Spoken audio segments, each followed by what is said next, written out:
we are almost done. And we have been having a great time, honestly. I see some faces out here who have been here all day long. I want to thank you for being here. If you just got here, my name is Brian. I'm with the Unified team here, and we have our last panel discussions of the day before our happy hour. Actually, one quick housekeeping note. We have a fridge full of free beer right now, so if you want to start marinating early, you can do that right now. This last panel here is all about fun. How do we have fun doing progressive politics, working in campaigns? Is it possible? Are we having fun? These are some of the questions that we're going to try and answer here today. In fact, it's a cliche line now, but Saul Alinsky had that quote where he said, if you're not having more fun than the other guy, that you're going to lose. Now, I think that's mostly correct. I know some people who don't seem to be having any fun, who do seem to win every once in a while, but it definitely helps to have fun while you're out there doing it. And so we're going to explore that today. So let me go touch here on our panelists, introduce everybody, and then we're going to kick it off. First here to my left is Chris Hollins, who definitely showed the entire country what it meant to inject joy into their work when he empowered thousands of voters in Harris County during the 2020 election. As county clerk and elections officer. In fact, I think you upset a few people on the other side, which means you must be doing something right. And he's going to promise to bring the same joy to what we hope will be his next role as a candidate for mayor of Houston, Texas. All right. Next up is Nathan Ryan. Nathan is CEO of Blue Sky Partners, and he's a prolific public servant. He's not only deeply involved in local organizations like LBJ Libraries Future Forum, the Austin Monitor, and a variety of city council commissions, but he's also a habitual bringer of joy himself. He's working to convene community leaders at various happy hours, mixers, and other activities, and he's obviously brought some of you here today, so he's doing a good job. Next is Emily Eby. Now, we've got two lawyers on the panel, which is kind of weird because we're about fun, but nevertheless, they're going to prove it wrong up here. Trust me, I promise. Yeah, even though she has a legal background, she definitely knows how to have fun. Her Twitter feed, for instance, it contains so many gems, especially about the Texas legislative session this last session, and also make sure some of the comparisons that she does to board games. It's some really great stuff. I hope you get to check that out. And last and very not least, our professional comedian up here today, Andrew Heaton. He's funny. And political satirist. He's the host of the Political Orphanage podcast and the best-selling author of the book, Los Angeles is Hideous. All right. So with that, I'm going to open it up with this first question. It may seem like a simple yes-no, but when you think about it, it's actually a little more complex. Are we having fun? Who wants to cut? Well, as a lawyer, I would say both yes and no, and also it depends. Would you like to expand on that, counselor? No, I would not. Okay. We're having quantum fun. So I think that I'm the dad of the group, and so usually when I say the word fun, it's like, hey y'all, this was fun, but now it's 9:45 p.m. and I have a date with Home Depot tomorrow morning. Yeah. And so I'm having fun. And just to prove how much fun I'm having, I took my jacket off and I rolled up my sleeves. Uh-oh. And I have a beer. So I'm looking forward to this chat. It's actually a beer, too. He didn't fill it with water or anything. Which is a thing I've done at events, because they keep handing you beer otherwise. You're really proving how fun you are, Nate. And I got to drive home. We don't have transit here. Good point. I have not opened my beer nor rolled up my sleeves, so I am the least fun person on the panel. But I'm willing to take that. Can I use this as a jumping point to a couple of things? Yeah. I do think fun is extremely important when it comes to politics. In that I've been doing political media for several years now. I'm a comedian, but I'm not that good at it, so I went into politics. If I were really funny, I would have just been a comedian. But as a result of this, I work in the political media sphere quite a lot, and I interact with people quite a lot, and also talk to a lot of people that I disagree with on a regular basis. And one of the things that was slow moving for me to figure out was that people actually don't tend to think rationally first. They make an emotional decision, and then after that, they back it up rationally after the fact. And a lot of the time, what people want to do is go with the people having fun. And I say as a comedian, like when you look at, say, The Daily Show, The Daily Show was really fun. Colbert Report back in the day, that was just super fun. I knew lots of Republicans that watched The Daily Show because they were having a blast. And when you're able to do that, people want to sit at the fun kids table, as you all are now. Yeah, I had also been thinking about this in terms, preparing for the panel, as one does when one is very fun. Thinking about how our side is so much better poised to have fun than the other side, because what is fun? Fun is the unexpected. Fun is something different than your normal routine. And what are the other side, the conservatives, are trying to make everybody, the same two genders that they understand, and everybody gets married and has 2.5 kids, and they all have the same haircut. I swear, if you go to the legislature, they all have the same haircut. And it's one of those things where being progressive means that we want to include more people and have different experiences and have different voices, and that's what makes things funny and fun and enjoyable. So I would almost say it's impossible to have fun as a conservative. No, but I think that we are certainly well more poised to have fun than the other side is.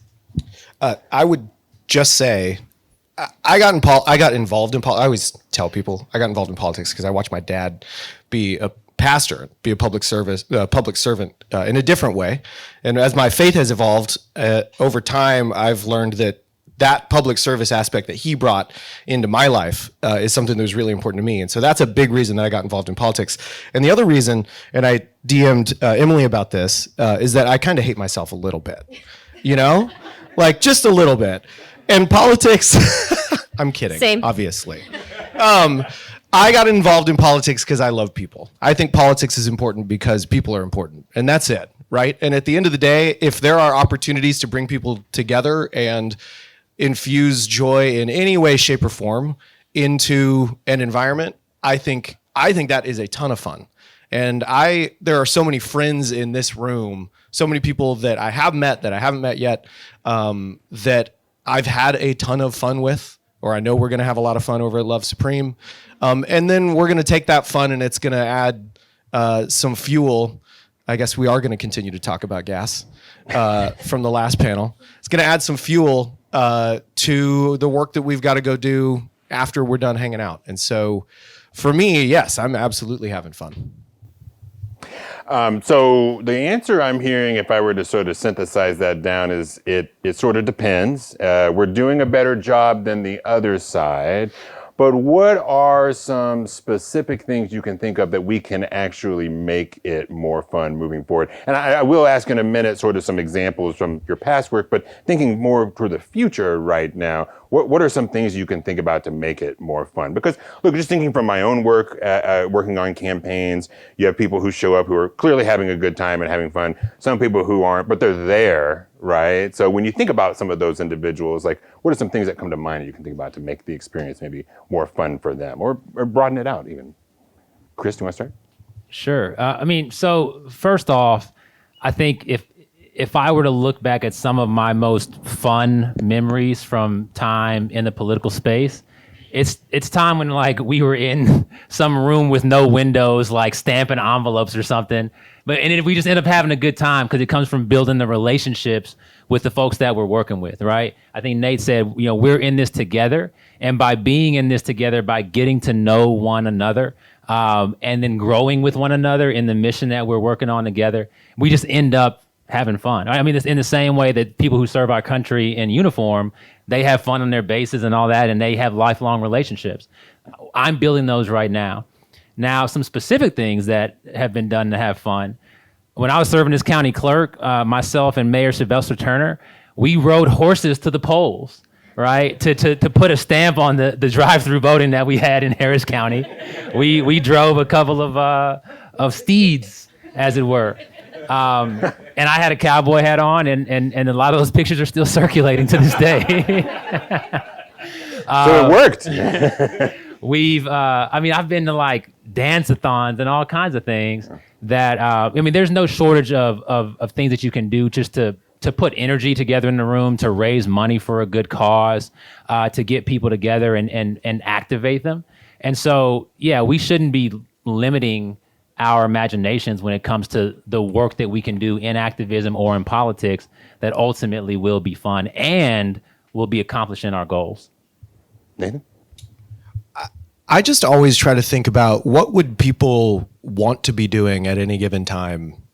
Like on a Friday night, I think people want to go out and they want to hang out with friends. And is there something you can do that is not, you're not trying to bring them there because of the topic. You're not trying to bring them there because of politics. You're trying to meet them there and infuse that into it. And so I started an organization called Good Politics with my friend Liz Kofel. Our last event, we squeaked it in. We were hearing rumors about this thing called COVID-19 in February of 2020. We had this big event, had 670 people show up, and it literally, the entire concept is I would like to have a beer with them, right? You know, that old political adage. Yep. And so we had 60 campaigns, I think, in the room, between 40 and 60 campaigns, and 670 people showed up. Total fire hazard. Didn't they pull the fire alarm at that? Yeah, they did. There's a whole story there. Yeah. We don't have time for that. Yeah. I did have to get up and say everything's okay after somebody had whispered in my ear, there might be a bomb. So there's a whole story there. It's a lot of. It is a lot of fun, though. It was fun. It was a lot of fun. I had a lot of fun at that. No, it was a lot of fun. Yeah. But for us, the whole concept is. I'm going to drink every time Nate says fun. Is that the deal now? When you say Because bomb, Emily I'm has gonna said drink. it a lot too. What's that? When you say bomb, I'm going to drink. Oh, it's too real. This event, I think whenever we have done these, the majority of the event is people that have not had political involvement in the background, in their background, and it's just such a simple thing. And I think when people are given an opportunity to talk about political things or talk about policy, they actually want to do it. But they need to feel like people are open to them not knowing much. To these processes are confusing, right? I think intentionally in some cases, and so let me follow on something you just said. Does it help bringing in those individuals who are not necessarily or have not been traditionally part of activism, campaigning, to help increase the fun factor? Emily, I see you nodding. Do you have some thoughts on that? Yeah. Yeah. I think, having a mom who's a school teacher, she just doesn't have a lot of time for political involvement. And I think the vast, vast majority of people are not people who have a lot of time to sit around and be like, oh, well, this policy. And so fun involves, not just condensing that down so that people who don't have a lot of time can understand it, but also why would somebody come to something that they're not going to have fun at? Why would somebody be invested in a candidate or a campaign or a law or any sort of activism push if they're not going to have fun because they only have so much time? And I think one of the great things about the people I see on stage, and also a lot of the people that I've had a fun time with in activism, is that they're intentionally invested. They want to get to know people. And even if that person never comes back to politics, you could still see them in your community and go, hey, Steve, how's it going? I remember you from that beer event. That was fun. Everybody drink. No. And yeah. And I think I've developed, for good or ill, a reputation as the icebreaker queen because I'm obsessed with making people do icebreakers. And not just the what kind of vegetable would you be? And then there's 400 people who are like broccoli, carrot, but actually getting to know people and asking them silly, unexpected questions. And I think that really brings people in and makes them remember that they had a good time at something, in addition to hopefully caring about the same thing, person, whatever that we care about. Andrew, I'm curious, what do you hear from your fans and your audience, especially maybe individuals who, again, don't necessarily have that political interest or background? Does your comedy bring them in? Do you hear from them? Yeah. It does. Thank you, Brian. Great question. I am one of the nerdy people that will read about Euclidean zoning ordinances for fun like that. But I am rare in that regard. I'm aware that that's not going to work. I find that humor serves two really good purposes for communicating ideas and even getting into policy, because I really like getting into the weeds on policy. I did a 2-part special on the political orphanage last month on housing justice, and that is really complicated stuff. And the reason I was able to get through that, and the reason that the audience put up with it, was partly they're nice people.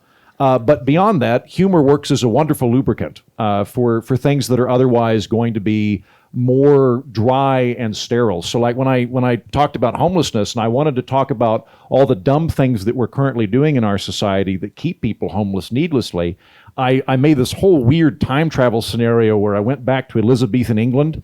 I don't know if you know that Elizabethan England, you know what they tried to do to get rid of homelessness? They banned poverty. That was their plan. They banned poverty. And then if you took people into your house, they would fine you because you were aiding poverty. Like, it was crazy, right? So it's funny. And that was much easier to do than going like, I think we could get 3% less homeless people if we change that. That helps. And I say the other thing, too, that helps dramatically is like, when you're arguing with somebody or when you're encountering an oppositional idea that might be either something you're opposed to or maybe just a different framework of thinking that you're not used to, we all have a natural impulse to push back against that to some extent. And when we get into an argument with somebody, we really start to get that defensive element to it. We get a spurt of adrenaline and cortisol. It actually, arguing becomes very difficult to transmit ideas. Comedy, people will walk with you for the joke. People will, in my experience, they will stick around for the 30 seconds to hear the punchline. And the way our brains work, we are open to other ideas when we're laughing.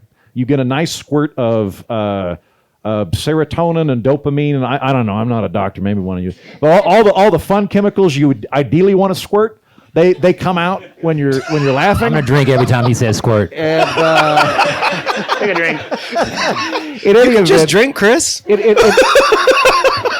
don't need a reason. In any event, those ideas become much more easy to transmit, and then it's also just easier to be like, look, we're all having a fun time here. Stick around for this, as opposed to, I have to lay it on you why I think you must drop this thing. Let me ask you one other thing. I think it was Joan Rivers who said back when she was doing stand-up that she never told political jokes because you would lose half the audience instantly, right? Now, I don't know if those norms still are still quite the same, but you have, very clearly cemented your lane as political comedy. Mm-hmm. Did that factor into your mind at all? And what's been the follow-on effect from making that decision? In retrospect, it was a bad idea, Brian. If I knew now what I knew then. I had kind of went in going like, this is great. Everybody's going to love me.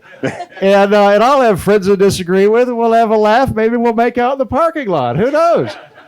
Turns out not everybody's as open and tolerant as I am. I wish I'd known that getting into it. I do find that, there is a chilling effect in discussing politics, but it doesn't necessarily mean you have to stop doing it. So, like, if I'm doing stand-up comedy, I have two variations of that now. I have civilian stand-up comedy and political stand-up comedy, but I'm very particular about what I'm going to do. So if a think tank hires me or an advocacy organization hires me and they want me to come do jokes, they know it's going to be political. And also, I have a pretty good idea of what the audience is going to be like. And everybody feels like we're on the same team. Whereas if I'm in New York and I'm doing stand up at a club, the way I typically used to do it is I would make fun of myself, I would make fun of Republicans, I would make fun of Democrats, and in my mind, this means everybody's having a good time. But in reality, what you're doing is just shutting down 1/3 of the audience and then having to bring them back up. Yeah. And everybody in an audience thinks that you're going to go, who did you vote for? Even though I'm not going to do that, and they do get scared. So I separate those two. Interesting. Let's come back a little bit more to some of those sort of like past lessons learned and those experiences. You talked about the horseback riding thing, and I love that example. If you've got some others, or another way to look at it is, I look at other apps and what they're doing, right, and other competing technology companies. What do you see out there that other campaigns, other organizations are doing that you're like, oh man, I am doing that next time? Anybody? Nathan, Emily, or Andrew? Yeah. So I just have a tiny thing. It jumped into my head. During the 2020 election, at one point, Elizabeth Warren, her supporters tried to get her dog elected first dog. That was brilliant. Everybody likes dogs. It was cute and it was really funny. Like, that was a really smart way to do that. That's all I got. Well, she did get some criticism for some of that as well. So, but it was something I think that helped, like sort of those overall efforts at humanizing a candidate, And I have this belief that the fun factor on a campaign correlates to the cool factor for the candidate, right? Like, how cool they are, how much grassroots support they get organically without trying to farm that, means that you're going to attract more individuals who are just there because of it's cool and I want to participate in it. Is that something that you've run into in your own experiences? And maybe coming back to what you've seen out there, like things that you think that are particularly effective. Yeah, Nathan? I think, going back to the idea that you want to go where people already are and do more of what people are already doing. I love when you end up with soccer fans for Beto and you just have all these different groups, and it's about kind of infusing some of that. You are mapping the identity of the campaign onto a thing like that thing that group is already doing and is going to continue doing, and they're expressing themselves in that moment, in that context, in support of that campaign or of that movement. And I really think that's important. It shows that sort of broad coalition that exists. It shows the diversity of that coalition when you end up with all those different groups that express themselves and their beliefs in different ways. I think that's really fun, and it's really interesting for me because I don't know the first thing about soccer, but if I get around a group like that and they want to talk policy and they want to talk politics, I'm also very interested in what they're doing, right? So I think it provides an opportunity for some of that curiosity as well. I think competition is fun. Yeah. And so, going all the way back to childhood, right? Our schools hand us these candy bars, and they're like, you got to go sell 500 of them. Yeah. And if you do it, we'll give you 2 stickers. Yeah, you get a book. Right? I can taste those candy bars. They had a very specific. They were pretty bad, honestly. No, I know. I can. No, it's like Not if you cardboard. won. They tasted great if you were the winner. I never won, Emily. Neither did I. I'm just assuming. She did. She won every year. We know. Yeah. And yeah. so some of, campaigns that are raising a lot of money these days, right? A lot of them do that by inspiring some sort of healthy competition between folks that are supporting them. I think there are ways to motivate folks who are knocking on doors, right? To say first place gets, this handy dandy photo with the candidate plus whatever, right? And it's not about what the prize is. It's about the competition. It's about the camaraderie that comes along with that, where folks are, comparing notes and saying, hey, I beat you today and you'll get me tomorrow. But somehow infusing that healthy competition amongst folks who are ultimately on the same side and fighting the same battle is a way that we can have fun together. What about with organizations as opposed to a campaign, right? It's obviously a very different structure. You still got to inject that fun factor into it. I used to take groups up to Capitol Hill, everyday folks that do citizen lobbying days. I'm sure you've done that up at the Texas Capitol and stuff like that. Any advice or tactics there from not a campaign per se? Yeah. One of the things I've seen that's most effective with organizations is, and this is all heavily pandemic influenced, so very indoors. I was an indoors child. But groups that do TikToks well, because there are a lot of ways to do internet memes poorly. Everybody can tell when there's just been a 40-year-old who's like, let's make a meme. 40 is probably a little young, sorry. But there's a person of indeterminate age who has said, let's make a meme. And someone else Googles meme, and then they're like, send out the meme. And it's not a good meme. But when you have, especially youth-focused organizations, having youth who are already immersed in TikTok, and I'm 30, so I'm not youth, but having youth who are immersed in TikTok, immersed in Twitter, the internet, the good, funny parts of the internet, empowering those people to do that work for you is always going to yield great dividends. And I think you can just, it's a cool factor. Everybody's like, oh, I want to be like them, not like the copy paste meme people. It brings people in, and I think it makes it more fun when you go to the Capitol because you're like, oh, I saw that TikTok, that was really good. Here was what I was thinking when I saw it. And it's a point of connection, which I think is also a really good way to have fun. Andrew, is there anything in, talking to candidates and stuff like that, or just going out on the road and doing the comedy that's, go ahead. Well, I will say from a comedian perspective, I think it's important for people that are involved in campaigns to give themselves permission to seize levity whenever it's present. in 2016, towards the end of that slog, you would watch certain campaign rallies, and a lot of the Hillary ones looked almost funereal, which is understandable given how frightened we all were of Donald Trump. However, I think if you can find levity in the moment, if you've got you're fighting the good fight, there's that proposition you need to get past. But it's really important to you. It's really like. I guess what I'm saying is levity does not detract from substance. You can be substantive and also have levity at the same time. It's not a zero-sum game. And I think a lot of the time we feel as if we're giving into levity, we are somehow not being an adult, we're not being responsible, we're not being passionate. And I don't think that's mutually exclusive.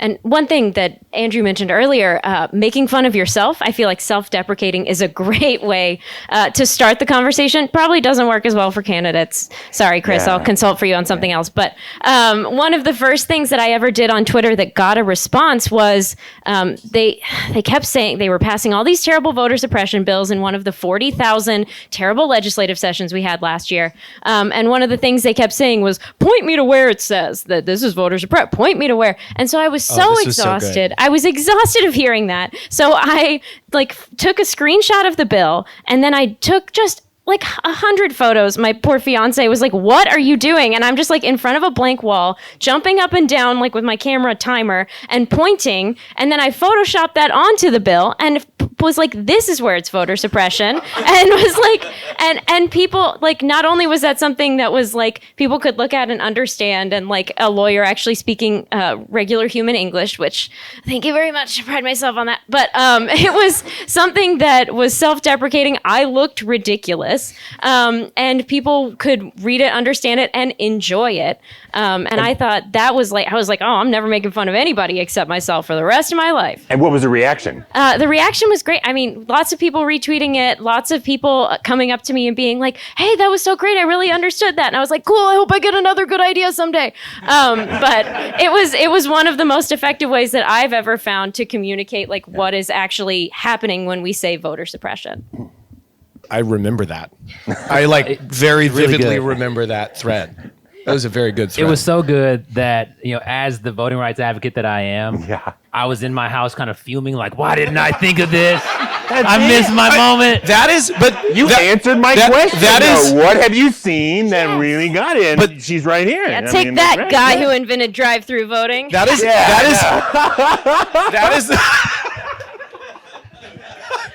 that is the feeling we're all going for, right? Yeah. We all want to do the fun thing that the other person is like, "Gah." Yeah. And it's usually, they said, point to it. And you literally pointed to it.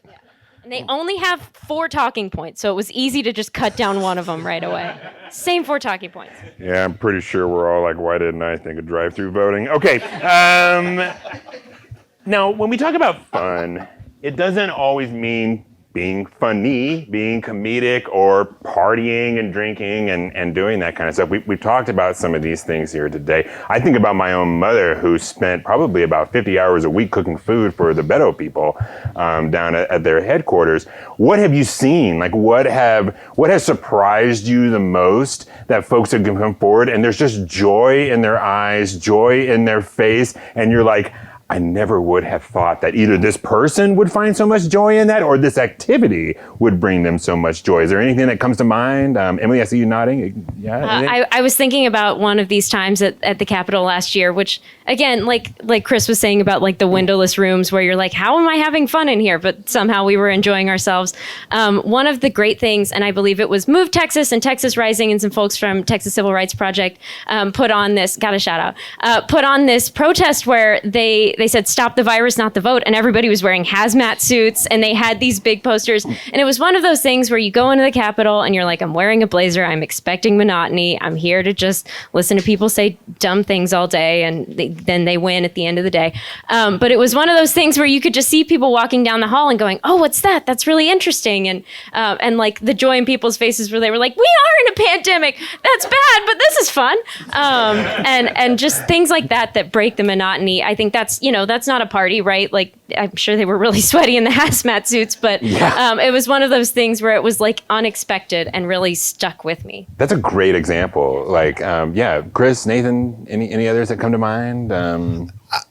I was just going to say, and this isn't a specific thing, but for me, I know a lot of this work, for all of us, a lot of this work is very heavy, right? And to your point, really kind of reveling in those moments, those little moments, right, where you had a really good conversation with somebody while you were like writing letters or signing letters, or you see a cute kid at a protest with a really funny sign. Like, just little things like that. You help somebody get registered to vote. And like those little moments, I really, really think it's important to like put them in your pocket and experience them in the moment, right?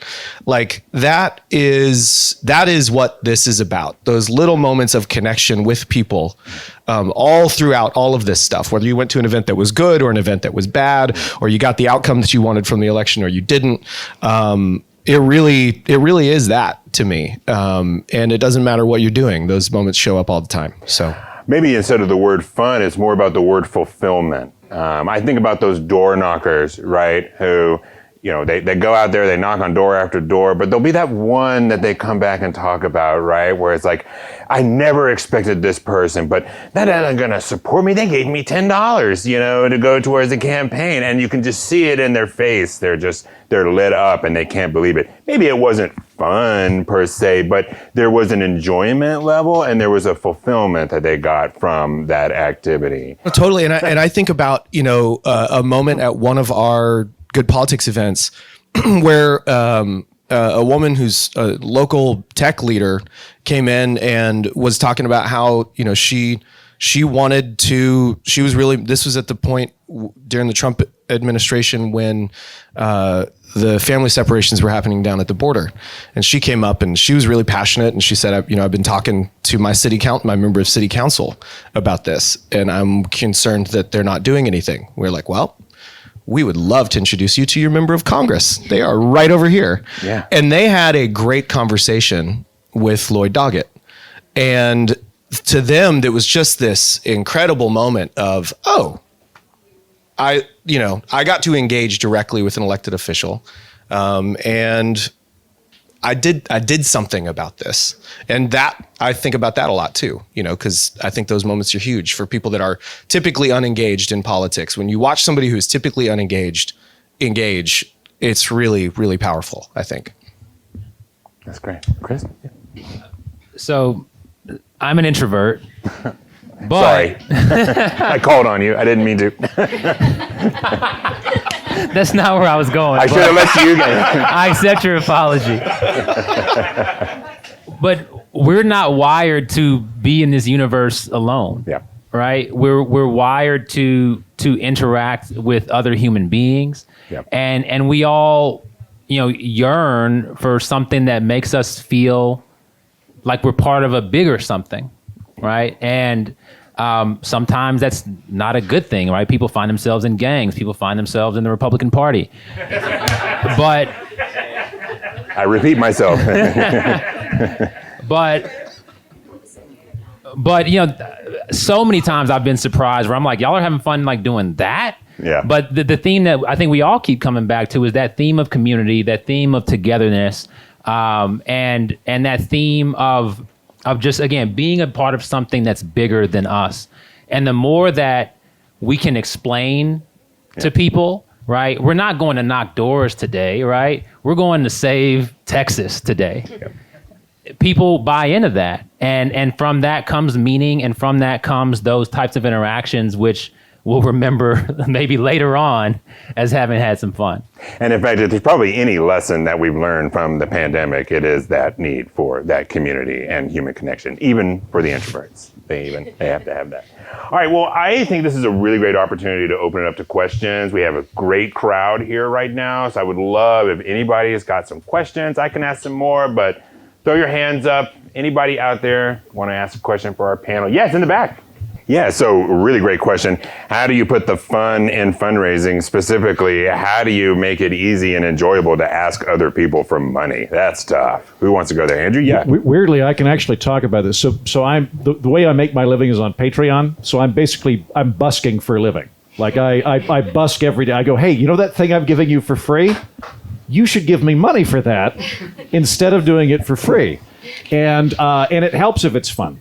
A guilt trip doesn't work. What I find is, because I'm glad you brought up merch as well, like a lot of people do it that way. I don't. I find that a lot of the time, people that come over and support me on Patreon are doing it because they appreciate what I'm doing in terms of just trying to be earnest and nuanced in my approach. And so there's a kind of missional element to it. But I've found that some of the better fundraising efforts for the political orphanage have come through being fun. So, for example, when Ruth Bader Ginsburg died here a year and a half ago, I wanted to do a week on jurisprudence. So I wanted to get past the Republican Democrat judge and go, well, what's the actual jurisprudential models that we're arguing about living constitutionalism and originalism? I brought on a bunch of judges and jurists to try and explain to people what the nuts and bolts were.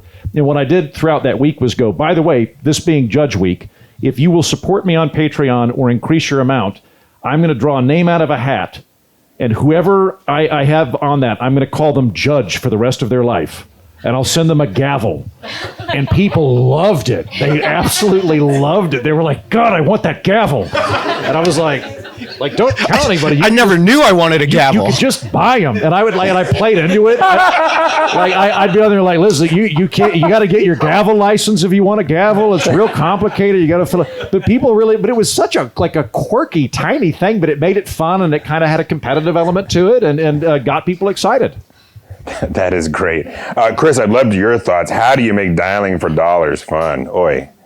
Yeah, I mean, you were talking about all the scientific sort of dopamine hit stuff, right? But it's Squirts.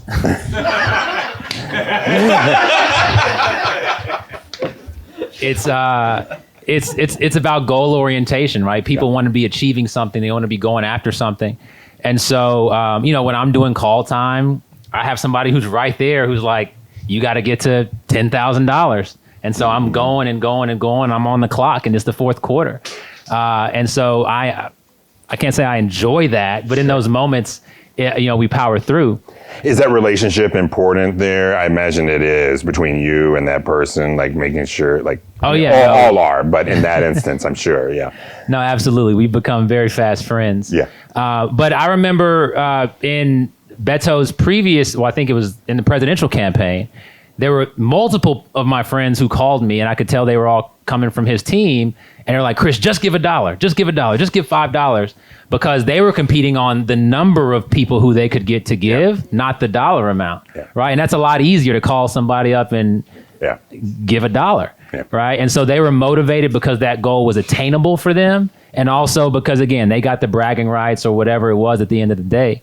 And so there's so many ways to sort of scientifically or psychologically motivate people, but look, my family will play Uno with no prize besides bragging rights, and we'll be at it, right? And so certain people get motivated in different ways, but you figure it out.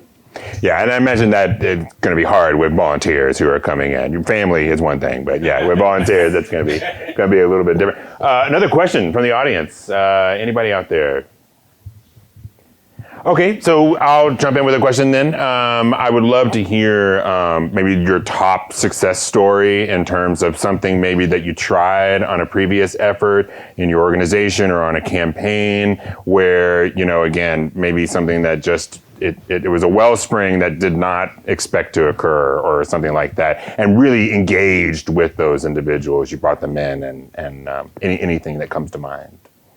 Emily? Yeah. During my time at Texas Civil Rights Project, one of my favorite things to do was train volunteers, and we would do election protection, which basically is just customer service for voters in Texas. And in 2020, obviously, it was just a bunch of Zoom rooms. And one of my favorite things to do with people was, like, if the calls were slow, because people were having such an easy time voting in Texas, so the calls weren't slow that often. But if the calls were slow, I would say, hey, could I just get like 4 of you to go tell me me what time voting will be in all 254 counties in Texas. Just make me a little spreadsheet. And everybody would be like, oh, yeah, no problem. I'm sure voting times on Sunday are the same in every county, and this will be really easy. And I was like, thanks, have fun. And they'd come back 2 hours, like I'd pop back into the Zoom 2 hours later, and they're like, can you believe nobody knows when to vote? It doesn't start till 1 at all these places. And I just love like radicalizing people by just giving them like a little like seemingly innocuous question. And then the fun we have when we talk about it and go, oh, I tip my hand and go, well, I kind of knew that it wasn't going to be the same. And they're like, is it like this for everything? And I'm like, yes. And that was one of those things where I didn't expect that to be fun, but I was coming up with all kinds of questions that I knew would be different and all kinds of traps. And I had to make sure no people were like overlapping between Zoom rooms so I could trap them twice. And like, it was a great time. That's a lot of effort. It was well worth it. I'll put in a lot of effort for something very stupid and entertaining. That's one thing about me. You demonstrated that with the Twitter video, and yeah, that's right. Nathan, anything that comes to mind? Yeah. Yeah, this wasn't an event so much as a response to an event, but the thing that comes to mind to me, and I think it goes back to a lot of what we were talking about how you're finding community in these moments, was during the freeze last year. I delivered water on the back of my truck and ended up coordinating with council member Vanessa Fuentes' office to do an event on a Saturday afternoon. And this is these volunteers have been working around the clock for a week at this point. And everybody got together at this elementary school in Southeast Austin. And we set up a line for cars to go through, right? And so we have food and a hot meal. So canned goods and like a grocery bag and a hot meal, water, and PPE. I mean, we were still in the middle of it. Freeze in the middle of a pandemic. It was a lot. And, tensions were pretty high in the morning because we were trying to figure out who's organizing what and how are we organizing the cars? How are we stopping them? How are we loading them? All of that kind of stuff. But then at some point, after we'd gone through a couple of iterations of what that was going to look like, this group of people that did not really know one another just really found its groove. And it was this moment where I have a video of it. I think it was Selena was playing, and the whole group was just having a dance party. And it was one of those moments where I remember stopping and just being like, wow. This is pretty incredible. I think we're all sick of the word resilient. We would like to live in precedented times. But it was really, really amazing to see that. And so, I think I've seen that a lot at Texas Civil Rights Project. I saw that a lot in the work that Chris did. I just met you, but you seem fun. I'm terrific. Very resilient. And there we go. And that was for you. But that's the kind of stuff that just always sticks out of my mind. I mean, I think you can design events, right, to create some fun for people. Chris. But what I love is when you end up in those moments where it just happens. I saved you that drink. Appreciate it. I need a shirt that says I want to live in precedented times. Chris, you were going to add something? Yeah, two quick examples. Yeah. One was a team of folks who were we were working in DC, and we were working really, really hard. And I know I've been talking about competition and goal orientation and all of this, but this wasn't that. We didn't say, oh, we got to do this and then we're going to get that. What we said was just look, next Thursday at 5:30 p.m., we're all going to go to trapeze school in Washington, D.C. This existed in real life. Yeah. And folks were like, holy cow, let's do that. That sounds like fun. And then we continued to work really, really hard, sleepless nights, all that. But we had something kind of at the end of the tunnel that we were looking towards. And then we went to trapeze school, and I was awful at it. But I got out of there in one piece, and it was a good time. Another thing is about rewards also, and again, not something that people expected, but at the county clerk's office, we made just little lapel pins. And in my final days in office, after the election had already happened, but we were still going through canvassing and a lot of the administrative closeout stuff, I walked around our various headquarters buildings, and I gave every single employee, put it in their hand, just a lapel pin, and just said thank you. And like so many of them were just so thrilled by that. And you could see how genuinely happy that they were, that their work was recognized. Yeah. And again, that they felt part of the mission that we had accomplished together. And it was just really, really cool to be a part of.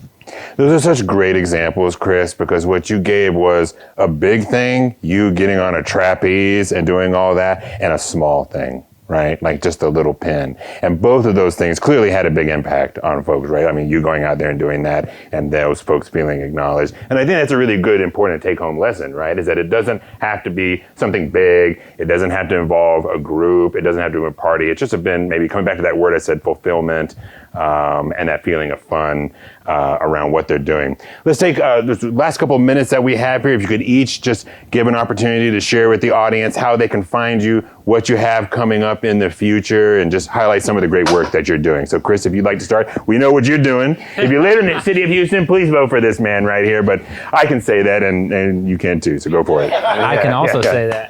Yeah. So yeah, I am running for mayor of the great city of Houston. To find out more about what we're doing, you can visit us at chrishollins.com.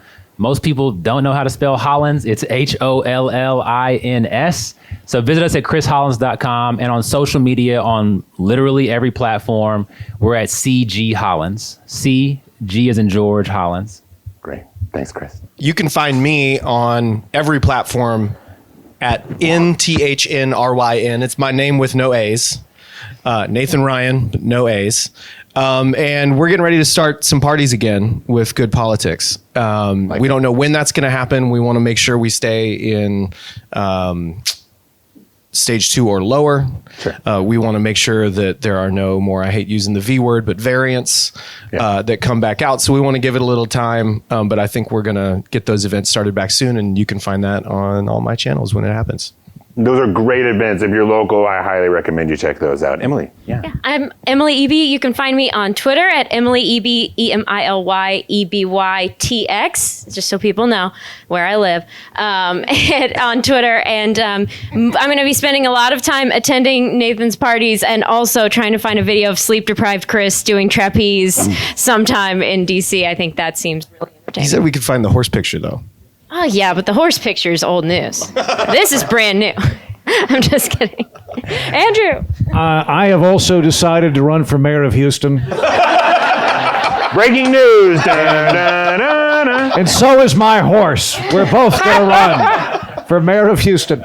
I host a show called The Political Orphanage. I encourage you to check it out. I really enjoy trying to figure out how things work and getting kind of the deeper mechanisms of it. This is probably not the thing to say in this panel, but politics itself of like who's going to win and who's fighting who, I'm actually less interested in. I'm much more interested in governance and policy and underlying theory. So like next week, I'm going to do an episode on just international relations theory. What is realism? What is liberalism? What is constructivism? So that you kind of know the animating stuff behind what the policymakers are actually doing. And if you want to check that out, it's The Political Orphanage. If you want something funny as a portal to get you to there, I bought a website called politicianseatinghotdogs.com. If you go to politicianseatinghotdogs.com, I put about 30 pictures of what is it about? What is it about? Give us the elevator It's pitch. not horses. But if you click any of those pictures, it'll take you to the podcast. On our topic of having fun, I hope that you enjoyed it and had fun while we were doing it. And I hope that you've enjoyed this entire day here. Please, another round of applause for our panel. Chris Hollins, Nathan Ryan, Emily Eby, and Andrew Horton. So awesome to have all of y'all. We're going to have a really good happy hour over there, over back at Love Supreme. So please join us over there. Again, thank you. Thank you all to the speakers. Also, thank you to my team. Amanda, Brian, JD over here, Reagan, Sarah, my partner Prema in the back, the most lovely person in the room. Even our videographers, photographers, everyone involved. Amazing. Thank you so much for being part of this. Everyone who came here, thank you. Can't say that enough. Just love having you all here. So we're going to do this again next year, by the way. It's going to be bigger. It's going to be better. So stay tuned. Follow us on social media. You're going to love what you see. So again, thanks y'all. Thank you. Bye.